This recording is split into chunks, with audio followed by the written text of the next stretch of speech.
আমি লক্ষ্মী ভাণ্ডারের ফর্ম অনেকবার জমা দিয়েছি, আমার বাতিল করা হয়েছে কারণ আমি পাইনি, আমাকে একটা টাকাও দেওয়া হয়নি।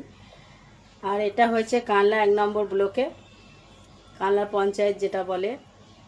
তো 1 নম্বর ব্লকে এটা করেছে। আর আমাদের যে অঞ্চল হচ্ছে বেগপুর অঞ্চল, কারণ ওখানে এক মাফিয়া ছিল ইনসান মল্লিক, সে মরে গেছে, তাকে মেরে দিয়েছে কবে।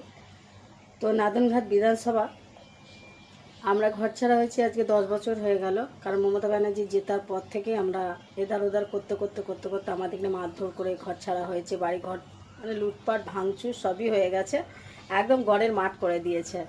আমার একতলা বাড়ি অ্যাডভাস্টার দেওয়া ছিল, 10 ইঞ্চি গাঁথনি ছিল, তো বাথরুমটা রেখে দিয়েছে, মানে বাড়াড়ি সব ব্যবহার করবে বলে বাথরুমটা রেখে দিয়েছে, তাছাড়া সব শেষ করে দিয়েছে। তো আমি আজকে বলি যে আজকে যে এই যে অন্নপূর্ণা ফর্ম ফিল আপ হচ্ছে, যে তারা যারা টিএমসি করে তারা তো নিচ্ছে নাকি তারা বাদ যাচ্ছে?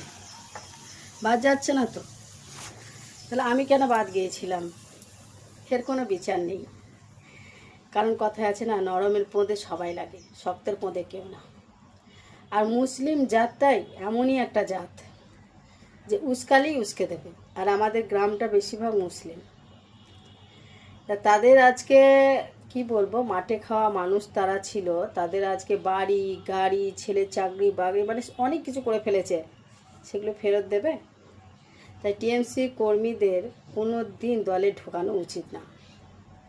এবার যারা ঢোকাবে তারা বুঝবে। আমার পার্টি নিয়ে কোনো সমস্যা নেই, আমার একটা সমস্যা, আমার ঘর বাড়ি ভাঙচুর করেছে, যেহেতু আমি বিজেপি করি বলে আমার সব ফেরত দিতে হবে। তোমরা কি বলো বন্ধুরা, আমি ঠিক বলিনি কথাটা?